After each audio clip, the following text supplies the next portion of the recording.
Good evening, friends. Welcome to C Meditech Online Academy.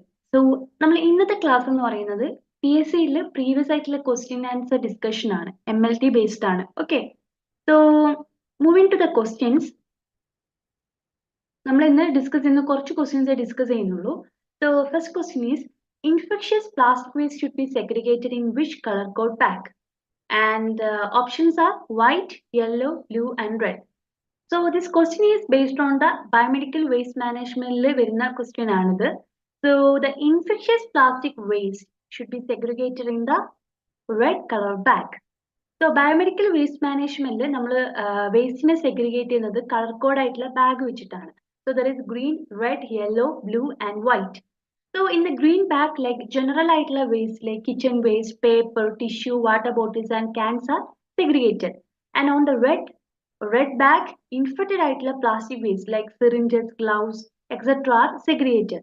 And the yellow bag non-plastic aitla infectious waste like anatomical waste, chemical liquid waste, expired and discarded medicines waste, etc. should be segregated in the yellow bag.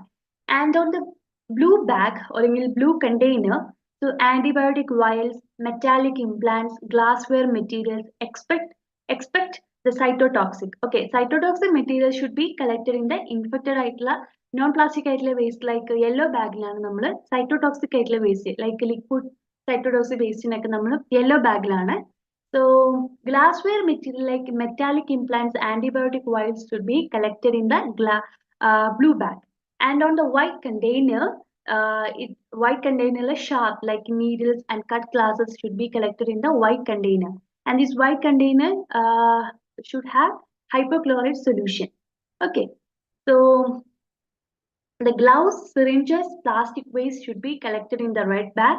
And non-plastic infectious waste, cotton containing the blood containing cotton material should be collected in the yellow bags. Okay, and anatomical waste should be collected in the yellow bag. So ഇത് എന്തായാലും ചോദിക്കുന്ന ഒരു question ആണ് biomedical waste management.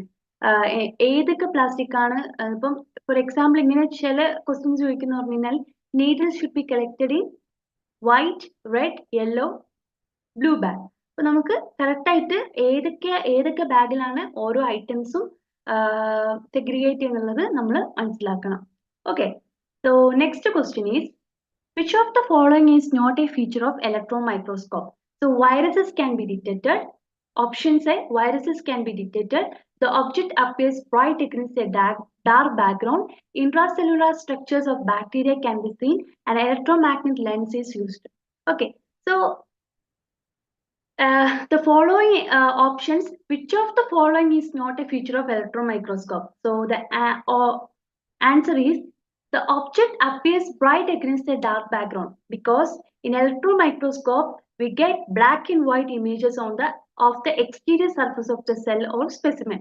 നമുക്കൊരു black and white images ആണ് electron മൈക്രോസ്കോപ്പിൽ നമുക്ക് കിട്ടുന്നത്. അതുപോലെ തന്നെ ബാക്കി എല്ലാ ഫീച്ചേഴ്സും ലൈക്ക് വൈറസസിനെ നമുക്ക് ഡിറ്റക്ട് ചെയ്യാൻ പറ്റും, അതുപോലെ തന്നെ ബാക്ടീരിയന്റെ ഇൻട്രാസെല്ലുലാർ സ്ട്രക്ചേഴ്സിനെ നമുക്ക് കാണാൻ പറ്റും. ആൻഡ് ഇലക്ട്രോ മാഗ്നറ്റിക് ലെൻസ് ആണ് ഇലക്ട്രോൺ മൈക്രോസ്കോപ്പിൽ നമ്മൾ യൂസ് ചെയ്യുന്നത്. So the features of electron microscope are black and white images of the exterior surface of a cell or specimen can be seen, and viruses can be detected, intracellular structures of bacteria can be seen, and electromagnetic lens is used. Okay, and moving to the next question. Amino acid carrier defect is found in maple syrup urine diseases, alkaptonuria, phenylketonuria, and cystinuria. ഈ 4 ഡിസീസും is based on amino acid അല്ലെങ്കിൽ protein മെറ്റബോളിസത്തിലെ ഏതെങ്കിലും എൻസൈമിന്റെയോ അല്ലെങ്കിൽ carrier ഡിഫക്റ്റിലാണ് ഈ 4 ഡിസീസും ഉള്ളത്. അപ്പൊ ഇതിലെ ഏതൊക്കെയാണ് എൻസൈം ഉള്ള ഡെഫിഷ്യൻസി എന്നുള്ളത് എന്തായാലും പഠിച്ചിരിക്കണം. അമിനോ ആസിഡ് കാരിയർ ഡിഫക്റ്റ്, ഒരു അമിനോ ആസിഡിന്റെ കാരിയർ ഡിഫക്റ്റ് ഏതിലാണ് ഫൗണ്ട് ചെയ്യുന്നത്? It is found in cystinuria. കാരണം സിസ്റ്റിന്യൂറിയ എന്ന് പറയുന്നത് സിസ്റ്റിന്റെ ട്രാൻസ്പോർട്ടിനെ ഡിഫക്റ്റീവ് ട്രാൻസ്പോർട്ട് ഓഫ് സിസ്റ്റിൻ ആണ്. റീനൽ ട്യൂബ്യൂൾസിലൂടെ സിസ്റ്റിന്റെ ട്രാൻസ്പോർട്ടിന് ഡിഫക്റ്റീവ് ആണ് സിസ്റ്റിന്യൂറിയ എന്ന് പറയുന്നത്. ആൻഡ് ബാക്കിയുള്ള ഡിസീസ് എന്തൊക്കെയാന്ന് നമുക്ക് നോക്കാം. മാപ്പിൾ സിറപ്പ് യൂറിൻ ഡിസീസ് എന്ന് പറയുന്നത് ഒരു എൻസൈം ഡെഫിഷ്യൻസി ആണ്. And which enzyme is deficient? Branched chain amino acid decarboxylase enzyme is deficient. ഇതൊക്കെ ഇമ്പോർട്ടന്റ് ആയിട്ടുള്ള ഡിസീസ് ആണ്. ഇപ്പം എല്ലാ പ്രാവശ്യവും ഈ പ്രോട്ടീൻ മെറ്റബോളിസത്തിൽ വരുന്ന ക്വസ്റ്റ്യൻസ് ആണ്. Maple syrup urine disease is enzyme deficient is ഏത് അമിനോ ആസിഡ് ആണെന്നുള്ളത് ഡെഫിഷ്യൻസി വിച്ച് എൻസൈം ഡെഫിഷ്യൻസി ആണെന്നുള്ളത് ഓപ്ഷൻസ് കൊടുക്കും. അപ്പൊ നമുക്ക് കറക്റ്റ് ആയിട്ട് മനസ്സിലാവണം. The maple syrup urine disease is enzyme deficient is branched chain amino acid decarboxylase enzyme, and alkaptonuria is homogeneous acid oxidase enzyme deficient, and phenylketonuria is phenylalanine hydroxylase enzyme deficient. Okay, so enzymes നമ്മൾ ഏത് enzyme ആണോ deficient എന്നുള്ളത് നമ്മൾ പഠിച്ചിരിക്കണം. Okay. So next question is, which of the following is not essential amino acid? Non essential amino acid ഏതൊക്കെയാണ്? ഇതിലിപ്പം തന്ന options അല്ലേ? Option A tyrosine, B valine, C isoleucine, D cysteine. Non essential amino acid എന്ന് പറഞ്ഞാൽ എന്താ? നമ്മുടെ ബോഡിയിൽ അത് synthesise ചെയ്യും. ഓക്കെ, നമുക്ക് ഫുഡിന്നോ അല്ലെങ്കിൽ അതർ സോഴ്സിൽ നിന്നോ നമുക്ക് വേണ്ട.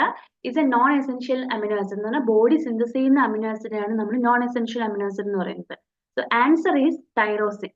ഓക്കെ, അമിനോ ആസിഡിനെ നമ്മൾ ഒരു ക്ലാസിഫിക്കേഷൻ ആണ് essential amino acid classified into essential amino acid, semi essential amino acid, non essential amino acid. ഇതിൽ എസെൻഷ്യൽ അമിനോ ആസിഡ് എന്ന് പറയുന്നത് നമ്മുടെ ബോഡിയിൽ സിന്തസൈസ് ചെയ്യില്ല ആൻഡ് ഒബ്റ്റെയിൻ ഫ്രം ഫുഡ് ആണ്. ഓക്കെ, ആൻഡ് 8 അമിനോ ആസിഡ് ഇതിൽ വരുന്നതാണ്. ഏതൊക്കെയാണ്? Valine, leucine, isoleucine, phenylalanine, tryptophan, threonine, methionine, lysine. ഈ 8 അമിനോ ആസിഡ്സും എസെൻഷ്യൽ അമിനോ ആസിഡിൽ വരുന്നതാണ്. ഓക്കെ, അപ്പോൾ ക്വസ്റ്റ്യൻസ് എങ്ങനെ ചോദിക്കുന്നതാണ്? Which of the following is an essential amino acid. അപ്പൊ ഓപ്ഷൻസ് തരും. അപ്പം മിക്സ് ആയിട്ടാണ് ഓപ്ഷൻസ് തരും. അപ്പൊ നമുക്ക് ഈ 8 അമിനോ ആസിഡും ഈ എസെൻഷ്യൽ അമിനോ ആസിഡ് എന്നുള്ളത് പഠിച്ചിരിക്കണം. And semi essential amino acid എന്ന് പറയുന്നത് that is synthesise in our body in adequate quantity. നമ്മുടെ ബോഡിയിൽ തന്നെ അഡിക്വേറ്റ് ക്വാണ്ടിറ്റി ആയിട്ട് അത് സിന്തസൈസ് ചെയ്യുന്നുണ്ട്. And examples are histidine and arginine. And non essential amino acid എന്ന് പറഞ്ഞാൽ കംപ്ലീറ്റ്ലി സിന്തസൈസ് ചെയ്യുന്നത് അവർ ബോഡിയാണ്. ആൻഡ് റിമൈനിങ് ബാക്കിയുള്ള റിമൈനിങ് ആയിട്ടുള്ള 10 amino acid, total 20 amino acids ആണുള്ളത്. 8 അമിനോ ആസിഡ് എസെൻഷ്യൽ അമിനോ ആസിഡിൽ വരുന്നു. ആൻഡ് സെമി എസെൻഷ്യൽ അമിനോ ആസിഡിൽ 2 അമിനോ ആസിഡ് ആണ്. നോൺ എസെൻഷ്യൽ അമിനോ ആസിഡിലെ ബാക്കിയുള്ള 10 അമിനോ ആസിഡും നോൺ എസെൻഷ്യൽ അമിനോ ആസിഡ് ആണ്. ടൈറോസിനൊക്കെ നമ്മൾ ഓർത്തിരിക്കുന്ന പറഞ്ഞാൽ ടൈറോസിൻ ആണ് നമ്മുടെ മെലാനിൻ ഒക്കെ സിന്തസൈസ് ചെയ്യാൻ ഹെൽപ്പ് ചെയ്യുന്ന അമിനോ ആസിഡ്. അപ്പൊ നമ്മുടെ ബോഡി തന്നെ അത് സിന്തസൈസ് ചെയ്യുന്നതാണ്. അപ്പം ഈ അമിനോ ആസിഡുകൾ ഏതൊക്കെയാണ് നമ്മൾ പഠിച്ചിരിക്കണം. എസെൻഷ്യൽ ഏതാണ്, സെമി എസെൻഷ്യൽ ഏതാണ്, നോൺ എസെൻഷ്യൽ ഏതാണ്. Okay, so next question is, Pontiac fever is caused by Pseudomonas, Moraxella, Legionella, and Campylobacter. So Pontiac fever is caused by which bacteria? It is Legionella. Okay, so Legionella is caused by Pontiac fever. Okay, Pontiac fever cause ചെയ്യുന്ന ഏത് bacteria ആണ്? Legionella ആണ്. മറന്നു പോകരുത്. Okay, and the plague bacilli. Plague bacilli എന്ന് പറയുന്നത് ഇത് Yersinia pestis, Haemophilus influenzae, Serratia marcescens, Bacillus anthracis. ഇപ്പൊ പ്ലേഗ് ബാസിൽ ഏതാ കോസ് ചെയ്യുന്നത്? Yersinia pestis ആണ്. ഓക്കെ, അതാണ് ബ്ലാക്ക് ആയിട്ടുള്ള colour, black colour plagues form ചെയ്യുന്നത് Yersinia pestis ആണ്. ഹീമോഫിലസ് ഇൻഫ്ലുവൻസ ഏതാ കോസ് ചെയ്യുന്നത്? മെനിഞ്ചൈറ്റിസ് ആണ്. സെറാഷ്യ എന്ന് പറഞ്ഞാൽ ബാക്ടീരീമിയ, അതുപോലെ തന്നെ യൂറിനറി ട്രാക്ട് ഇൻഫെക്ഷൻസ് ഒക്കെയാണ്. And Bacillus anthracis zoonotic disease ആയിട്ടുള്ള ആന്ത്രാസ് കോസ് ചെയ്യുന്നതാണ് bacillus anthracis. So plague bacillus is caused by Yersinia pestis. ഇപ്പൊ നമ്മൾ കുറച്ച് ക്വസ്റ്റ്യൻസ് ആണ് ഡിസ്കസ് ചെയ്തിട്ടുള്ളത്. ഇതിൽ എന്തെങ്കിലും ഡൗട്ട് ഉണ്ടെങ്കിൽ നിങ്ങൾക്ക് ചോദിക്കാം. Okay, hope all you understand my topic and thank you friends.